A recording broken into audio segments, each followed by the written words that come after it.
오늘 함께 나눌 하나님 말씀은 마태복음 25장 31절에서 40절입니다. 마태복음 25장 31절에서 40절 한 목소리로 읽겠습니다. 인자가 자기 영광으로 모든 천사와 함께 올 때에 자기 영광의 보좌에 앉으리니 모든 민족을 그 앞에 모으고 각각 구분하기를 목자가 양과 염소를 구분하는 것 같이 하여 양은 그 오른편에 염소는 왼편에 두리라. 그때 임금이 그 오른편에 있는 자들에게 이르시되 내 아버지께 복받을 자들이여 나와 창세로부터 너희를 위하여 예비된 나라를 상속받으라.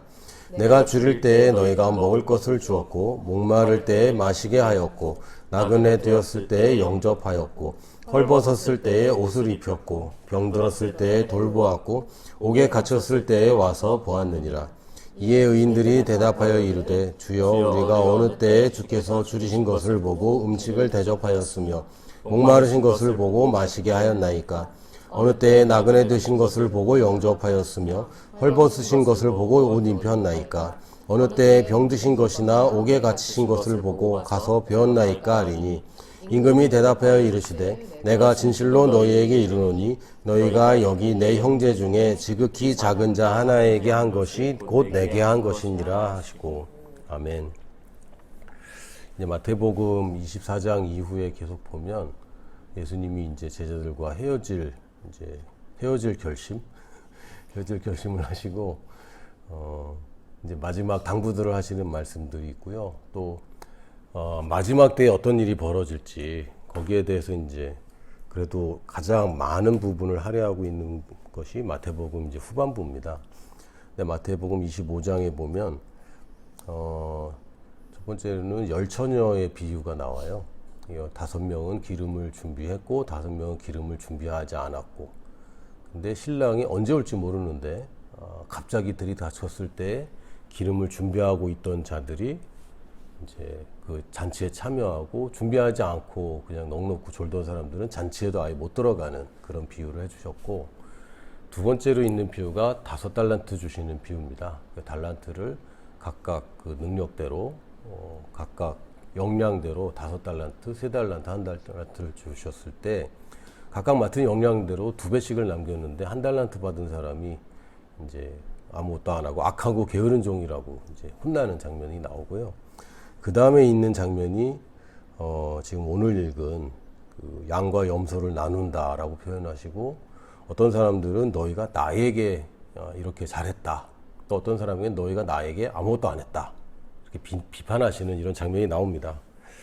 우리가 예수님을 대신해서 우리가 일을 하고 예수님의 그리스도의 몸이 된 교회가 예수님 대신에 이 땅에 사는 것도 사실은 맞는데, 오늘 얘기의 초점을 보면 내가 이 약한 자들에게, 없는 자들에게 우리가 도와주는 것이 예수님을 대신해서 하는 수준이 아니라 예수님께 하는 것이다 라고 말하고 있습니다. 이게 좀 차원이 달라지는 거죠. 우리가 고아들을 돌보거나 과부를 돌보거나 나그네를 돌보거나 아픈 사람을 찾아가서 기도해 주거나 또 감옥에 갇힌 사람, 근데 가만 보니까요, 여기 줄이고 목마르고 나그네 되고 헐벗고 병들고 갇히고 이럴 때 딱 뭐가 생각나냐면, 저는 군대 있을 때 생각이 났어요. 군대 있을 때 이게 다 있었거든요. 저는 그렇게 헐벗는지 모르겠어. 군대에서는 입어도 왜 이렇게 춥죠? 그리고 먹는 것도 참 제가 군대 갔을 그 해 IMF가 터져갖고 그 반찬 가지수가 하나가 줄었어요. 그나마 있던 것들이 가지수가 줄어서 아주 훈련소에 밥 먹는데 야, 이거 교도소도 이것보다 잘 먹겠다 싶을 정도로 열악한 그런 생각이 났습니다. 근데 사람이 이렇게 약한 사람들이 있고 또 약할 때에 처할 때가 또 있잖아요. 인생 살다 보면 아직 뭐 그렇게 험한 경험 안 해보기를 원하지만 또 어떤 경우에는 또 험한 경험을 하게 됩니다. 근데 그것이 우리가 예수님을 대신해서 우리가 하나님의 은혜를, 사랑을 베풀어야 돼 라고 생각하는데, 예수님은 너희가 나 대신 해라 라는 말씀 뭐 당연히 하셨습니다. 근데 오늘 이 마지막 때에 관한 이야기를 하실 때는 이들에게 한 것이 나에게 한 거야 라고 얘기하세요. 우리가 분명히 마지막 때가 있습니다. 시작이 있고 끝이 있습니다. 우리가 언제 갈지는 몰라요. 우리가 태어난 날은 다 압니다. 요일도 알고 뭐 부모님이 얘기해 주시면 시간도 알아요. 그런데 가는 날은 아무도 몰라요. 정말 아무도 몰라요. 이제 저희 아버님은 조금 일찍 돌아가셨고, 뭐 제 젊을 때 돌아가신 건 아니지만 좀 일찍 돌아가셨고, 이제 제 또래 부모님들이 이제 돌아가시는 시즌 이제 그런 때인 것 같아요. 그래서 가보면 어떤 분은 참 오래 사셨고, 어떤 분은 짧게 사셨고, 뭐 아프다 가셨고, 편안하게 가셨고, 뭐 가지각색입니다만, 일단 모든 사람이 동의하는 것이 뭐냐면 마지막 때가 있다는 거예요. 그것이 개인적인 마지막이든 아니면 전 지구적인 마지막이든, 내가 예수님께로 가든 예수님이 우리에게로 오든 일단 마지막 때가 분명히 있다는 것입니다. 그리고 여기에 보면 그리스도의 영광의 재림이 분명히 있다고 얘기합니다. 왕이 진짜 왕이 되는 것, 이게 딱 있는 거죠. 다윗의 아들 예수 그리스도, 이런 표현을 많이 하는데, 다윗이 그리스도에 대한 상징 중에 가장 굉장히 중요한 상징입니다. 다윗의 자손 예수여라고 얘기를 하잖아요. 이 다윗 같은 경우가 왕이 아닌데 첫 번째 왕이 실패하고 그 실패한 왕 때문에 다시 임명된 왕입니다. 이게 아담과 그리스도의 사이를 이제 얘기하죠. 첫 번째 왕인 아담이 실패해서 하나님께서 두 번째 왕을 준비하셨고, 이 두 번째 왕은 참 아이러니하게도 그 대관식 또는 뭐라 그러죠? 왕이 되는 걸? 그 대관식이라고 그러나요? 대관식을 3번을 합니다. 대관식이란 뭐 사람들 다 모여서 하는 것도 아니고, 첫 번째 대관식은 사무엘이 몰래 와서 기름 붓습니다. 극소수의 사람만 다윗이 왕이라는 걸 알고 나머지는 철저하게 비밀로 지냅니다. 그러다가 다윗이 이제 두각을 나타내고 사람들에게 인기와 고난을 겸하여 받다가 결국에는 두 번째 대관식을 하는데, 그때는 유다 지파만 인정을 합니다. 다른 지파들은 다 거절해버려요. 이스라엘의 왕은 사울이다 이러면서, 사울의 후손 중에서 이스라엘 왕이 정통성이지 다윗은 아니다, 반역자다. 그리고 나중에야 비로소 온 이스라엘이 다윗을 왕으로 받아들인 세 번째 대관식이 있습니다. 근데 예수 그리스도도 예수께서 왕이심을 인정하는 것이 3번 있습니다. 첫 번째는 예수님 탄생 때 동방박사 소수와 또 목자들 소수, 그리고 예수님의 가족들, 아주 극소수만 왕의 아들이 태어났다는 것을 압니다. 물론 뭐 헤롯도 어느 정도 눈치를 채긴 했는데 실제로 가서 왕으로 받아들인 사람들은 극소수고, 그 후 30여 년 동안 비밀에 붙여집니다. 그래서 예수님이 십자가에 돌아가실 때는 정말 예수님이 왕이라고 믿은 사람이 아무도 없었어요. 단지 로마 사람 몇 명만. 희한하게도 사형을 집행했던 로마 백부장이 이 사람 죄 없는 사람이구나 이렇게 얘기한 게 아니고요. 희한한 고백을 합니다. 이 사람 진실로 하나님의 아들이었다 이러면서. 그 이상한 고백 아닙니까? 사형당에 죽는데 아주 희한하게 그 평범하지 않은 십자가의 죽음, 이 사람 십자가의 죽음을 여러 번 봤기 때문에 이상하게 죽으면 참 이상하다. 이 사람 죄 없는데 억울한데 죽은 거 아닌가? 이런 얘기를 하는 게 아니라 하나님의 아들이었다. 이렇게 로마의 백부장을 통해서 인정을 받고 결국 복음은 로마로 갑니다. 아이러니하죠. 로마 사람이 고백을 하고요. 복음이 로마로 향해 갑니다. 저는 이 백부장의 역할이 굉장히 크다고 생각합니다. 근데 두 번째 대관식은, 예수님의 대관식은 교회만 인정하는 왕으로 계십니다. 지금 뭐 크리스마스 왕의 탄생하는 생일 기리는 거 아니잖아요. 그 크리스마스는 연인들과 함께 있는 날처럼 돼버리고, 크리스마스에는 꼭 뭐 그 전에 남자친구 여자친구 사귀어야 되고 뭐 아주 괴상하게 변질되었는데, 그런 날 아닙니다. 두 번째 왕의 대관식은 모든 사람이 하질 않고요. 오직 교회만. 대략 한 지금 한국에도 뭐 10분의 1 정도, 그리고 전 세계 크리스찬이 천주교 다 합치면 30% 정도에서 35% 정도 보는데, 뭐 크리스찬이라고 다 예수님을 왕으로 진짜 섬기는 건 또 아니죠. 그래서 다수 굉장히 많아지긴 했지만 여전히 적은 수, 충분히 자생하고 세상을 변화시킬 만한 수이지만 그래도 그 다수가 아닌 그런 수만 예수님을 왕으로 섬기고, 그래서 유다의 왕에서 이스라엘의 왕이 되기까지는 예수님의 통치가, 다윗의 통치가 그랬던 것처럼 부분적으로 지금 통치가 있습니다. 누구에게? 그리스도인을 통해서만 예수님의 통치가 있고요. 마지막 세 번째 대관식에 온 우주가 예수님을 인정하는 그런 대관식이 올 것이고, 그 대관식이 있기 전까지 예수님을 왕으로 인정하지 않는 것은 반역이죠. 우리는 뭐 그냥 예수님을 영접 안 하면 지옥 가고 영접하면 천국 가, 이런 식으로 생각하는데, 사실 우리나라는 이제 왕국이 아니다 보니까 왕의 개념이 없는데요. 여러분 사극이나 또는 뭐 중세 유럽 뭐 이런 드라마 같은 거 보면 이 왕들이 반역에 엄청나게 민감한 걸 알 수 있습니다. 왕이 되는 방법은 왕의 큰아들로 태어나든지 아니면 왕을 죽이든지 둘 중에 하나예요. 그래서 이 왕의 대관식에 왕을 인정하거나 인정하지 않거나, 이게 대관식 이후에는 대부분 피해 숙청이 따라옵니다. 그러니까 왕이 바뀌면 그 정부가 다 바뀌죠. 숙청이 일어나고 뭐 여러 가지 꼬투리를 잡아서 뭐 귀양을 가기도 하고 처벌당하기도 하고 뭐 이런 일들이 생기는데, 뭐 예수님이 무슨 앙심을 품고 처벌하겠다는 얘기가 아니라, 왕을 왕으로 인정하지 않으면 그 사람은 그 나라의 반역자입니다. 세상의 나라에서 반역자는 뭐 그렇다 치더라도 하나님 나라의 반역자가 돼버려서 이거는 하나님 나라에 들어올 수 없고, 하나님께 반역했던 자들과 함께 심판을 받게 됩니다. 이거를 우리들에게는 영광의 재림이고요, 그들에게는 이거는 정말 그 재앙이죠. 재앙적 종말입니다. 그래서 우리가 계시록을 볼 때나 어떤 마지막 때를 얘기할 때 재앙 얘기를 많이 하거든요. 그 사실 우리 얘기 아닙니다. 그거를 재앙이라고 두려워하는 것 자체가 지금 뭔가 생각을 잘못하고 있어요. 상상을 잘못하고 있습니다. 우리는 지금 영광의 재림을 기다리는 것이지 그 재앙적인 심판을 기다리는 게 아닙니다.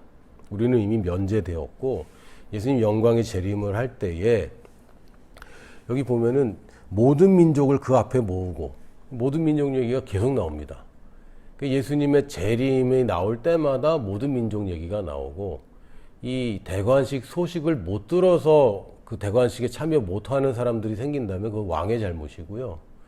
그래서 왕이 지금 못 오는 이유 중에 하나가 전부 다 전해지지 않았기 때문에 지금 예수님이 왕으로 등극을 못하고 계신 겁니다. 이 소식이 다 전파되면 그제야 끝이 온다고 성경은 분명하게 얘기하고 있고, 그래서 어떤 시간이 정해져서 몇 월 며칠이라고 정해져서 예수님이 오신다 안 오신다 그거 가지고 종말론 가지고 계속 싸워왔는데, 이 조건부입니다. 모든 민족에게 이 복음이, 이 천국 복음이, 이 왕국의 복음이, 하나님 나라가 왕이 새로 세워진다는 이 복음이 모든 민족에게 증언되기 위하여 온 세상에 전파되리니 그제야 끝이 오리라. 그러니까 마지막과 모든 민족은 늘 같이 갑니다. 제자들은 언제가 마지막입니까? 자꾸 물어봐요. 언제입니까? 이때입니까? 이때입니까? 그럴 때마다 예수님은 모든 민족에게 증언돼야 그제야 끝이야. 사람들이 또 물어봐요. 사도행전에 보면 부활하신 예수님께 또 물어봅니다. 언제가 끝입니까? 언제 이런 일이 있고 언제 끝입니까? 그럴 때 오직 성령이 너에게 임하시면 너의 권능을 받고 예루살렘과 온 유대와 사마리아 땅끝까지 이르러 내 증인이 되리라. 그러니까 사람들은 뭐 언제 됩니까? 그럴 때 예수님 오직 딱 온 세상에 전파되면 그때 끝인 거야. 오직 성령이 아닙니다. 성령을 수식하는 오직이 아니라 오직 이렇게 되면 단지 또는 이럴 때에야 비로소 이렇게 해석이 돼야 되는데, 이걸 해석을 한국말 번역에 오직 성경이 돼버리면서 자꾸 오직 성령이 뭐 오직인 건 맞는데 이 뉘앙스는 사실은 그런 게 아니에요. 그래서 마지막 때는 늘 모든 민족과 연관이 돼 있고요. 그리고 마지막에 양과 염소를 구분한다고 되어 있습니다.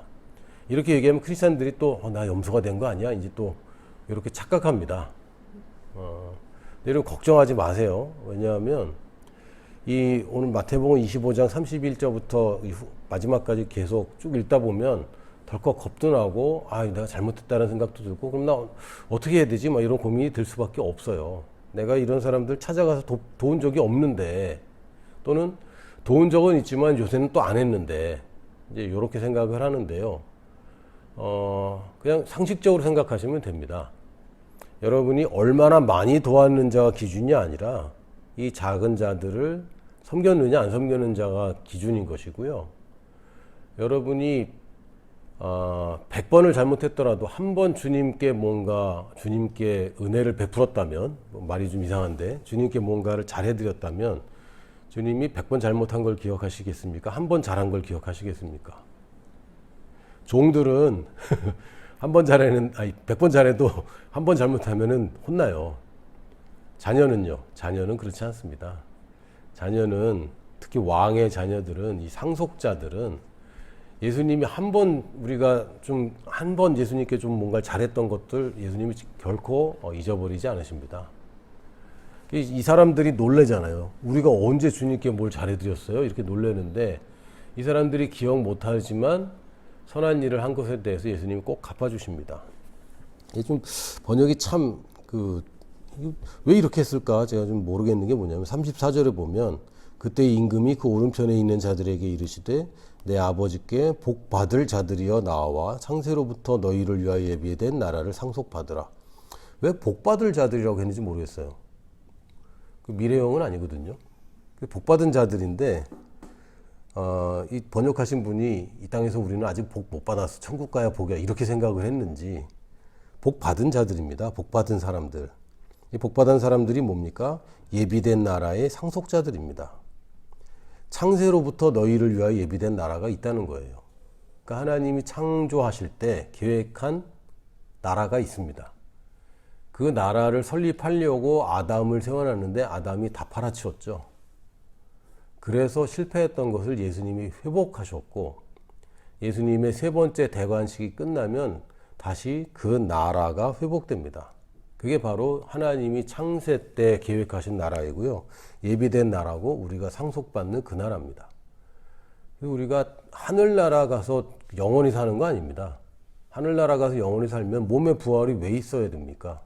이 거추장스러운데. 몸의 부활은 이 물질 세계를 위한 것이고 새 하늘과 새 땅이 창조된다고 되어 있지 우리가 천국 가서 산다고 되어 있는 게 아니고요. 그럼 아담을 만든 거는 뭐하러 만드신 것이고 이 지구 우주는 왜 만드셨겠어요? 창조를 왜 하셨겠습니까? 창조를 한시적인 창조로 사람들 그냥 육신으로 태어나서 구원해서 천국을 채우려고 인큐베이팅 하려고 이 우주를 만드신 건 아니거든요. 하나님의 창조는 영원한 창조입니다. 단지 그것이 망가졌기 때문에 이제 회복되는 것만 남아있고 우리는 이 영원한 나라에서 다스리는 위치에서 우리가 상속받게 됩니다. 우리가 재산을 상속받는 것도 아니고 땅을 상속받는 게 아니고 나라를 상속받는 것이고요. 나라를 상속받는다는 것은 여러분 각자가 왕국을 갖는다는 얘기고요. 우리나라는 뭐 좁아서 뭐 그런 제도가 없었는데 예전에는 뭐 영주, 중세 유럽에는 영주라고 그러잖아요. 이 사람들도 로드입니다. 그러니까 주님이라고 부르고. 그래서 요즘 지금도 이 토지주나 임대인을 랜드로드라고 불러요. 그러니까 땅의 주인이죠. 땅의 주님. 그게 이제 우리들의 역할입니다. 왕국의 주로서, 로드로서, 왕으로서 앞으로 다스릴 나라들이 있습니다. 그래서 우리가 기름을 준비하고 이 대관식을 기다려야 되고요. 달란트를 받은 것으로 남기고 심고 남겨서 더 큰 다스림으로 우리는 올라가려고 하는 것입니다. 그런 그 맥락에서 이 예비된 나라의 상속자와 지금 이 작은 자들에게 베푼 것이 나에게 한 것이다라는 이 말씀을 이제 맥락에서 봐야지 이것만 따서 마치 그 우리가 구제 열심히 해야 돼. 우리가 선행을 베푼 것만 주님이 기억하셔.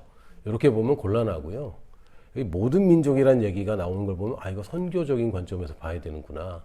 그리고 앞부분을 보니까 이것은 나에게 주신 뭔가 주신 것, 달란트. 달란트는 사실 돈이죠. 돈, 나의 인생. 이것들을 내가 어디에다 어떻게 쓸 것인가. 하나님이 맡겨주신 것을 얼마나 남길 것인가. 근데 남는 것이 무엇이다? 다른 사람들을 섬기는 것이 남는 것이다. 라고 맥락을 가지고 봐야 됩니다. 하나님이 우리에게 원하시는 것은 굉장히 합리적이고 타당합니다. 뭐냐면요. 받은 것에서 주라는 거예요. 그러니까 내가 없는 것을 나누라는 게 아니라 내가 있는 것을 나누라고 하십니다. 여러분이 지금 가졌다고 생각하지만 남에게 무상으로 공짜로 대가를 바라지 않고 주지 못하는 것은 아직 자기 것이 아닙니다. 남의 걸 주면 안 돼요. 줄 수 없다는 것은 진짜 내 것이 아닙니다. 그러나 줄 수 있는 것만 진짜 내 것이고, 그래서 주지 못하는 사람들은 가난한 사람들이에요. 왜? 자기 것이 없다는 얘기고요. 많이 주는 사람이야말로 진짜 많이 소유한 사람들입니다. 우리가 받은 것을 잊어버리면 주라라고 얘기하면 이것 굉장히 부담스럽고요. 도대체 어디까지 줘야 되냐. 물론 성경에 극적인 모습들이 많이 나옵니다. 달랑 요거 조금 가졌는데 그거 하나님 달라고 그럴 때가 있거든요. 물론 사람은 하나님께 달라고 뭐 하나님께 줄 방법은 없지만 선지자나 또 예수님도 그 도시락을 달라고 하셨어요. 근데 이 사람들 잘못하면은 광야에서 쓰러질 것 같다. 예수님 그렇게 말씀하신 거 보면 우리들이야 뭐 하루 정도 굶어도 사는데 지장이 없거든요. 뭐 내시경 같은 거 하다 보면 뭐 하루 이틀 뭐 굶기도 하고 피 검사한다고 굶기도 하는데 금식을 해도 뭐 하는데 이 시대에 지금 광야에 모여갖고 예수님은 광야로 도망가신 건데 사람들이 광야까지 쫓아와 버린 거예요. 근데 뭐 주위에 먹을 데도 없고 그 뜨겁고 척박한 물도 잘 없는 이 광야에서 사람들이 이제 해산시키고 집에 보내야 되는데 이제 먹을 게 없는 상황이 돼버린 거죠. 그래서 제자들은 그냥 보내자고, 뭐 먹일 수 없는데 보내자고. 근데 예수님은 야 쓰러지면 어떡하냐, 너희가 먹을 걸 줘라. 마태복음 14장 16절에서 20절에 보면 예수께서 이르시되 갈 것 없다, 너희가 먹을 것을 주라. 황당하잖아요. 지금 제자들 먹을 것도 없는데 너희가 먹을 걸 줘라. 그때 제자들이 찾아와 갖고 제자들이 이르되 여기 우리에게 있는 것은 떡 5개와 물고기 2마리 뿐이니이다. 이르시되 그것을 내게 가져오라 하시고 무리를 명하여 잔디 위에 앉히시고 떡 5개와 물고기 2마리를 가시사 하늘을 우러러 축사하시고 떡을 떼어 제자들에게 주시매 제자들이 무리에게 주니 다 배불리 먹고 남은 조각을 12바구니에 차게 거두었으며. 예수님이 없는 거를 내놓으라고 그러시는 분이 아닙니다. 있는 걸 내놓으라고 그러시고요. 있는 걸 주라고 하십니다. 그리고 주님이 주라고 하실 때는 뭔가 계획이 있는 거예요. 내가 그거 뺏기고 나서 굶어 죽을 생각 안 해도 됩니다. 밀가루 조금 남아서 기름 조금 남아서 그거 가지고 먹고 죽으려고 하는 과부와 아들에게 선지자가 와서 그걸 달라고 그럴 때는 진짜 내 조금밖에 없는 거 뺏어가기 위해서 하는 게 아니죠. 근데 사람들이 많이 오해하는 게 뭐냐면 종교는 그렇게 해왔거든요. 교회가 서민들의 그 재산을 뺏어왔습니다. 이 중세시대의 면죄부라든지 교회 건축이라든지 이게 사회악이 돼버렸죠. 그 성직자들은 굉장히 호화롭게 살고, 근데 진짜 이 선량한 사람들이 굶어 죽고. 이거는 종교들이 하는 짓입니다. 복음은요, 내가 뭔가 가진 것에 대해서 나눌 때 그것이 더 풍성해진다는 게 복음입니다. 근데 이걸 착각하면은 11조 할 때 자꾸 그 가난한 마음이 들고, 감사헌금 할 때 가난한 마음이 들고. 여러분 천열매는 사실 성경에 크게 막 그렇게 다루고 있지는 않아요. 그래서 천열매까지 이것이 율법적으로 적용돼야 되느냐, 그거는 좀 약간 그 불분명하긴 합니다. 11조는 예수님이 언급을 하셨고, 또 11조는 모세의 율법이 아니라 아브라함의 믿음의 그 유산이에요. 그래서 이것은 율법이 폐한 지금 시대에도 당연히 이제 이어지는 것인데, 천열매라는 것은 딱 한 번 가나안에 입성했을 때, 왜냐면 그때는 사실 천열매잖아요. 이집트에서 노예 생활하다가 가나안의 새 땅을 차지했을 때 천열매인 것이지, 그 이후에 또 천열매는 딱 한 번입니다. 그래서 저도 딜레마에 빠졌던 게, 제가 고3 때 과외를 시작했거든요. 고3 때 저희 때는 학력고사고 학력고사 끝났는데 어머니 아는 분 아들을 과외를 좀 해달라고. 그래서 고3이 대학 들어가기 전부터 과외를 했는데요. 처음 일해서 번 돈이잖아요. 근데 한 달밖에 안 했거든요. 어떻게 해야 돼, 천열매를? 그리고 직장 옮길 때마다 천열매를 해야 되나? 이런 인색한 마음이 들더라고요. 근데 누가 얘기해줬지? 누가 얘기해줬는데, 너 취직하기 전에 그거 없어도 살지 않았냐? 그랬죠, 당연히. 용돈 받는 것도 좀 구차하기도 하고 알바하면서 뭐 이렇게 살았습니다. 근데 그게 한 달 연장된다고 너 죽지 않는다. 아, 그것도 맞는 말입니다. 그러니까 우리가 있는 것을 하나님께 드리는 것이지 우리가 없는 걸 만들어서 하나님께 드리는 거 없어요. 그래서 헌금 작정하는 게 있는 걸 가지고 작정하는 거죠. 그래서 이게 교회가 무리를 하다 보니까 없는 돈까지 작정을 시키고 막 그랬어요. 그래서 교회 장로님들, 집사님들 명의로 대출받게 하고 뭐 좋은 겁니다. 자원하는 마음이면 좋은 건데 이게 믿음으로 하는 게 아니라 부담으로 하기 시작하니까 이게 문제가 생기죠. 결국에는 무리하게 건축했다가 없어지는 교회들이 꽤 있습니다. 그리고 그런 것들을 이단들이 이제 줍줍해서 자기들의 성전이라고 부르고 막 이렇게 하는데 하나님이 여러분에게 부담 주면서 하지 않습니다. 있는 걸 달라고 그러시는 거고 있는 걸 주라고 하시는 것이죠. 그래서 은혜와 감사를 모르면요 믿음도 없습니다. 여러분이 지난 날에 대해서 하나님의 개입과 하나님의 손길을 인정하지 않으면 내가 한 게 아니라 이거 하나님이 하신 거다라는 인정이 되지 않으면 당연히 감사가 없고요. 앞으로도 하나님이 하실 거라는 믿음도 없어요.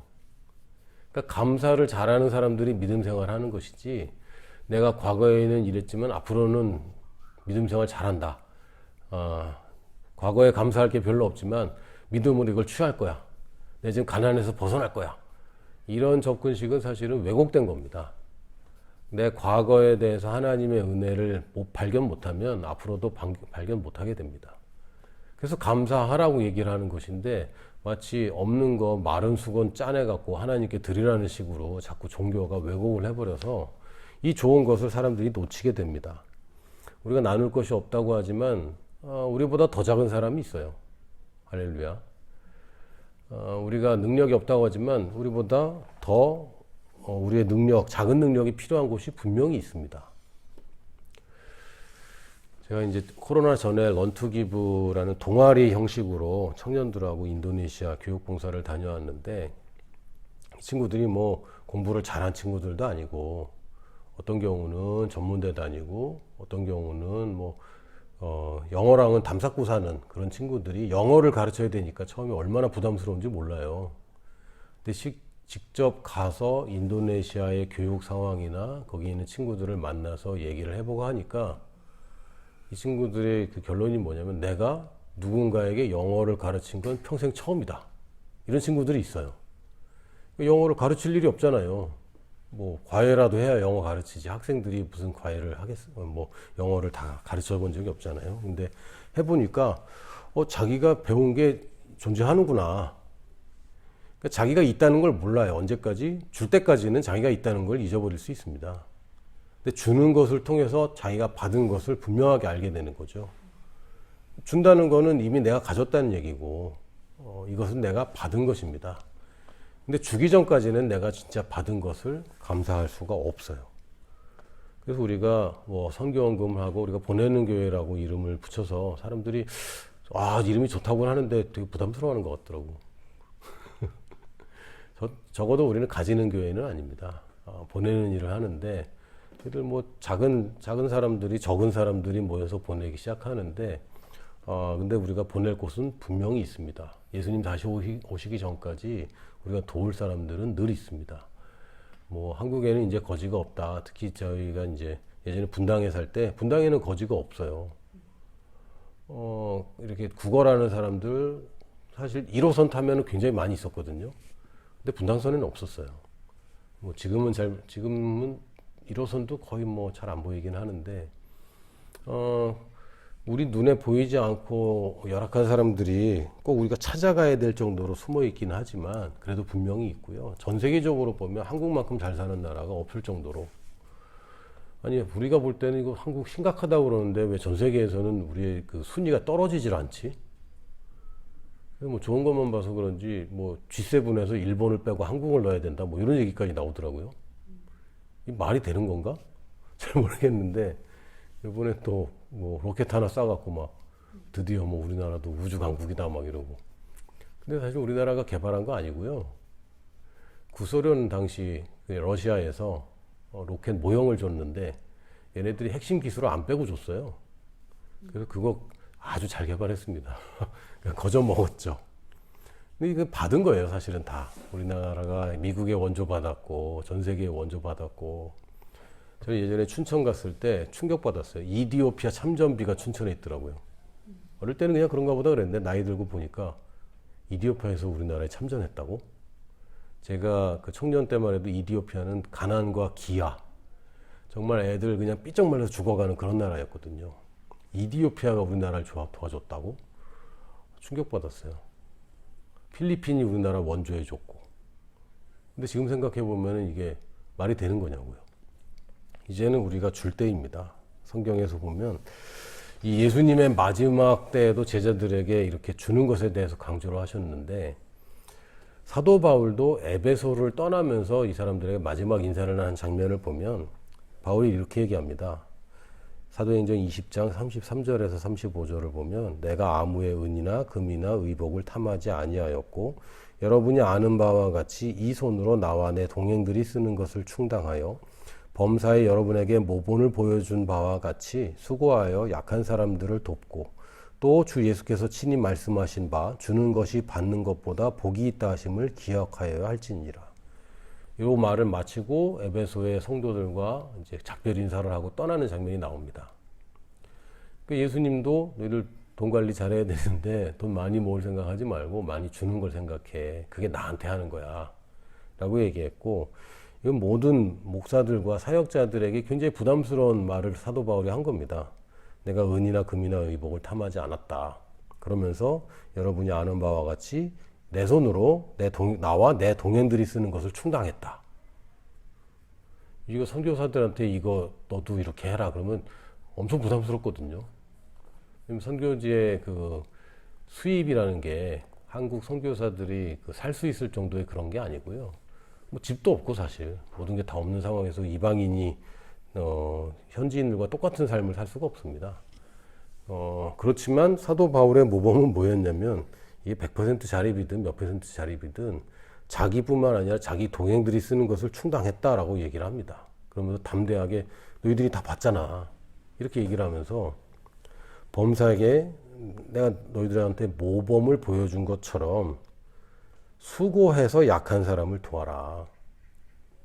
그러니까 약한 사람들을 돕는 게 우리 남는 걸로 하는 거 아니에요. 더 수고해서 더 돕는 것입니다. 추가로 일을 할 수 있으면 추가로 일을 해서 더 많이 돕는 것이지, 그냥 적당히 하고 편안하게 사는 거, 여러분 지금 마지막 때 얘기하는데 편안한 거는 마지막 때 편한 게 좋은 거예요. 지금 안락한 삶, 경제적인 독립, 자립 뭐 이런 얘기하면서 조기 은퇴 열풍이 막 불었는데, 지금 이제 경기가 나빠지면서 그 얘기는 쏙 들어갔더라고요. 그런 거 아닙니다. 어떻게든 우리가 약한 자들을 돕는 일을 더 많이 하고 더 늘려서 다른 사람에게 모범이 되는 것, 이게 모든 사역자들에게 주시는 사도 바울의 모범이고, 또 예수께서도 친히 말씀하시는 바, 근데 이 예수님이 이 말씀은요 사복음서에 기록되질 않았어요. 오직 바울이 이렇게 얘기를 한 것뿐입니다. 물론 예수님 얘기하셨겠죠. 근데 예수님이 친히 누구에게 말씀하셨는지, 제자들에게 하셨는지, 바울에게 말씀하셨는지, 예수님이 바울과 만났다는 살아계실 때 그 얘기는 성경에 전혀 없거든요. 그걸 보면은 예수님이 바울에게 직접 얘기하셨을 가능성도 꽤 있다라고 보여지는데, 주는 것이 받는 것보다 복이 있다 하심을 기억해야 할지니라.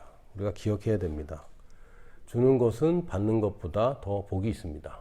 주는 것이 복이 있는 것이지, 우리는 복을 받은 자들이고 복이 있습니다. 그러므로 우리는 줄 수 있고, 주는 것이 우리의 새 본성입니다. 아버지는 주는 분이고 그 아들인 우리도 주는 사람입니다.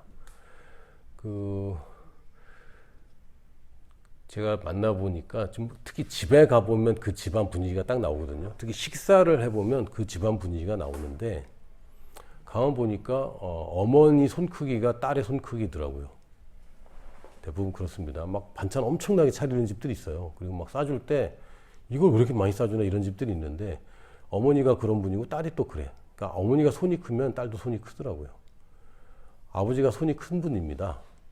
하나님이 참 이해가 안 되는 게, 에덴 동산 얘기할 때 창세기 보면 금 얘기 나오는 거 아시죠? 보석 얘기들 나오고. 아담이 금이 뭐가 필요하지? 근데 하나님은 하여튼 그냥 그런 거 좋아하시는 분인지 처음부터 그냥 먹고 살 만큼만 주는 게 아니라 아주 풍족하고 사치스러운 것까지 아들에게 주시더라고요. 이거는 우리가 생각할 때 적당히 하고 검소하게 살고 우리는 검소하게 삽니다. 그러나 주는 것은 검소하게 주는 게 아니에요. 하나님은 풍족하게 주시는 거고요. 우리의 삶이 검소하다고 주는 것이 검소한 것이 아닙니다. 주는 것은 우리의 새 본성인데 아버지가 가진 그 본성대로 우리는 주는 사람들이고 예수님이 주는 것이 받는 것보다 복되다라고 분명히 말씀하셨다면 그건 진리입니다. 지난번에 말씀드렸지만 여러분 누구의 조언과 누구의 이론을 우리가 믿을 수 있습니까? 하늘에서 왔다가 지옥도 가보시고 지금 하늘에 올라가셔서 왕으로 오실 분이 조언하는 거라면 그거는 분명하게 우리가 지침으로 삼아야 되는 거예요. 그분이 주는 게 복되다 그랬으면 내 생각과 내 경험과 나의 이론과 상관없이 주는 것이 복된 것이다 라고 우리는 믿을 수 있습니다. 그러면서 바울이 얘기합니다. 기억해라. 이걸 기억해라. 내가 없더라도 너희는 이건 기억해라. 그러니까 다른 굉장히 중요한 많은 것들이 있는데 바울이 마지막으로 기억하라고 한 거는 주는 걸 기억해라 라고 할 정도로 우리 삶에서 이 돈을 잘 관리하는 것, 우리가 누군가에게 주는 것, 이것은 우리가 마지막 때를 보장하는 비결입니다. 우리가 복음도 전해야 됩니다. 왜냐하면 우리가 줄 수 있는 것 중에 가장 중요한 것이 복음이기 때문에. 그래서 이건 주는 것이라는 큰 카테고리 안에서 영혼 구원이 있고 구제가 있고 또 우리가 봉사가 있고 섬김이 있습니다. 선교도 이 주는 것이라는 큰 카테고리 안에 들어가요. 그래서 우리가 주는 것에 대해서 다시 한번 나눴고요. 이것이 예비된 나라의 상속자가 가지는 분명한 태도이다. 나의 상속은 예비되어 있고 내가 얼마나 잘 주고 효과적으로 주고 올바로 주느냐에 따라서 여러분의 나중에 왕국의 크기가 결정됩니다. 지금 투자하세요. 할렐루야. 아멘. 얘 얘기만 더 하고 마치면 딱 맞을 것 같은데요. 재벌집 막내 아들인가? 이거 보니까 재밌는 장면들이 처음만 보다가 말았어요. 너무 유치해서 좀 재미없더라고요. 근데 얘가 자기 할아버지한테 땅을 달라고 그러더라고요. 근데 거기 뭐하러 달라고 그러지? 근데 뭘 달라고 했냐면 분당을 달라고 그러더라고요. 그래서 뭐 큰 부자가 되는 얘기가 나오는데 하나님께 왕국을 달라고 하는 겁니다. 마지막 때 예수님 왕으로 오시면 나한테 가장 좋은 땅을 주세요. 왕국을 주세요. 근데 그러려면 넌 이거 하면 돼. 뭘 하면 됩니까? 너희가 여기 내 형제 중에 지극히 작은 자 하나에게 한 것이 곧 내게 한 것이다. 그러니까 뭐 주님을 섬긴다고 하고 우리가 막 봉사하고 하나님을 예배하고 하는 것도 좋은데 그것만 하는 게 아니고요. 주님께서 시키신 일, 주님을 대신하시는 일, 또 주님에게 드리는 일, 이것을 우리가 하면 분당보다 더 좋은 땅, 강남 땅을 여러분이 갖게 될 겁니다. 할렐루야. 아멘.